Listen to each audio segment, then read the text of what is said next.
Hey, everybody, welcome to the SCB Steelers Inside Blitz for April 30th, 2025. That's right. We are pretty much through the month of April now, and the draft is behind us. And this is our short form podcast, our normal podcast, Thursday nights, 10 p.m. We're actually going to be off this week because most of us are old and we just did 5 hours of podcasting over draft weekend. We need to recuperate. In all seriousness, we just have a lot of stuff going on right now. So it's a good time. It's the off season. It's post draft, pre mini camp, all that different stuff. So we will be off coming up tomorrow night, and then we will be back next week and give you all the latest on draft, free agency. Hopefully, we have a question to the Aaron Rodgers issue, or excuse me, an answer to the Aaron Rodgers issue, and we'll also, this offseason, we're going to select our all-time Steelers team of the 21st century. We are now 25 years into this century, and so all players that have played from 2000 through 2025 will be eligible for that. So we're going to have some fun doing that.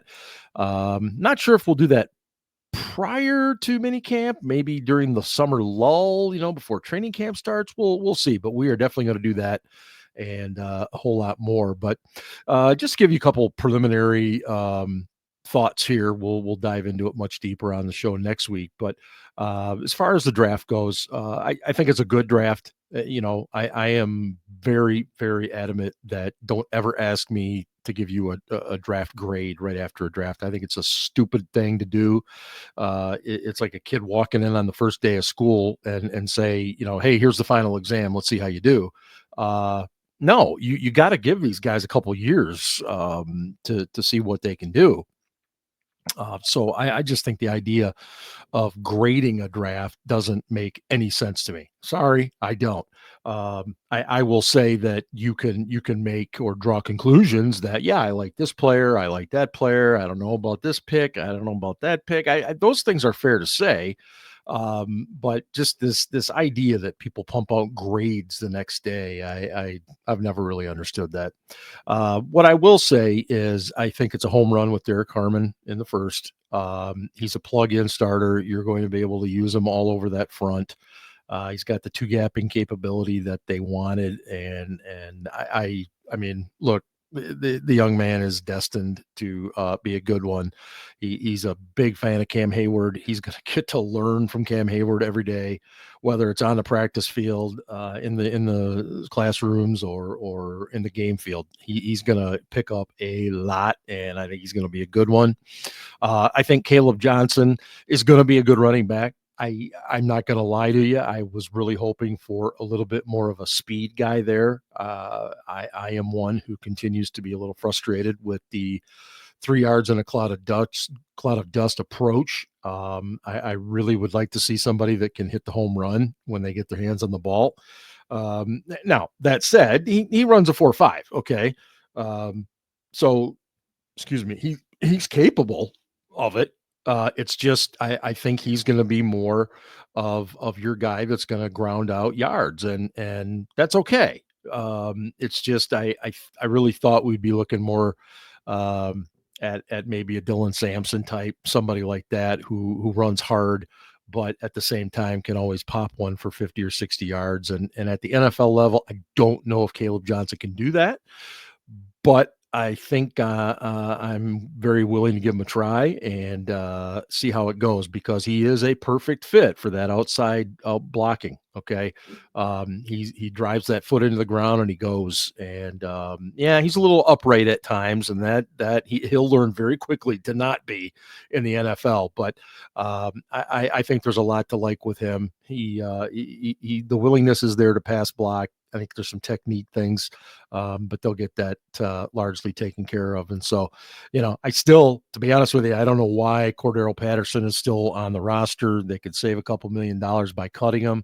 I don't know if they're keeping him as like insurance if something happens to one of the other three, like through OTAs or the mini camp or something. But it just seems to me like you would do right by him and send him on his way so he can find another team to pick up with, because certainly somebody will during the training camp period, but these guys not only get to go play for other teams, they have to move, all that kind of stuff too. So I don't know, but I do like the running back room right now. That aside, so we'll see.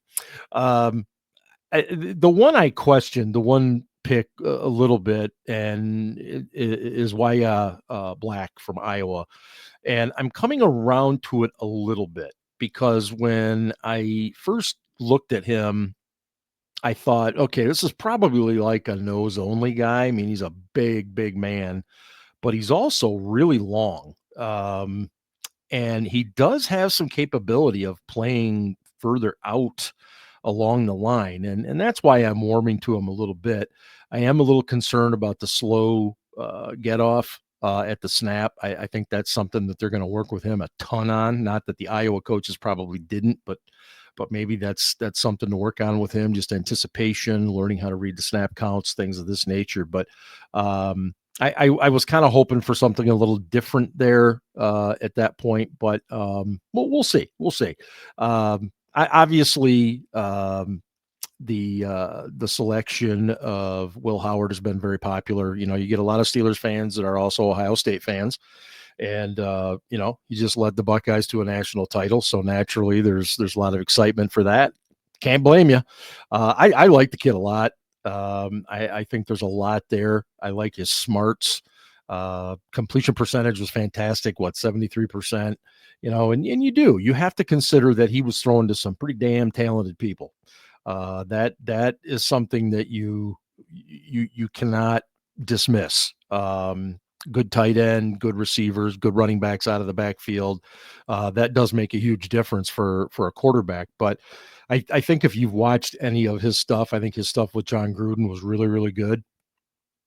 I was pretty fascinated by that. And look, you're talking about a sixth round guy, okay? And I think everybody, when they see sixth round, they think Antonio Brown, they think Tom Brady, they think Vince Williams, another guy in the sixth round that went on to a really good career. So, let's hope so. It would alleviate a lot of issues coming down the road, but I'm excited about him. I think he's going to compete his butt off, and we'll see where he goes. His teammate, Jack Sawyer, again, as far as a human being, pretty darn good dude, team captain, plays his butt off every play.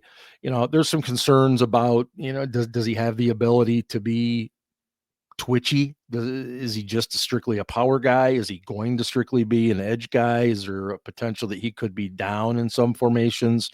He is a little short armed, so I don't know, but I'm excited about him, again. And then the last two guys, and in my last mock draft, I had Harmon going first, and I kind of sheepishly selected both Carson Bruner and Ryan Clark's son for the seventh. I said either one because we know the Steelers as much nepotism as they like. It just seemed like it was going to happen, and sure enough, Carson Bruner gets selected.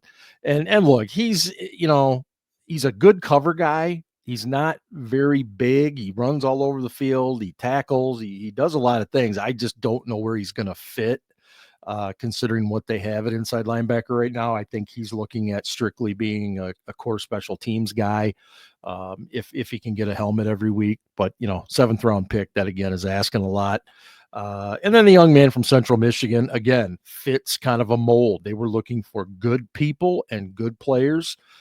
Dante Kent, cornerback, a 4-year starter there, a team captain, probably a slot guy. He does have some outside experience, so I think we'll be curious to see where they play him in that regard. But again, he's got wicked straight line speed, so he's probably going to be put out there as a gunner on punt teams. So, they were very very specific in what they went after in this draft. And I think that's good. Obviously once in a while you might take a flyer here or there.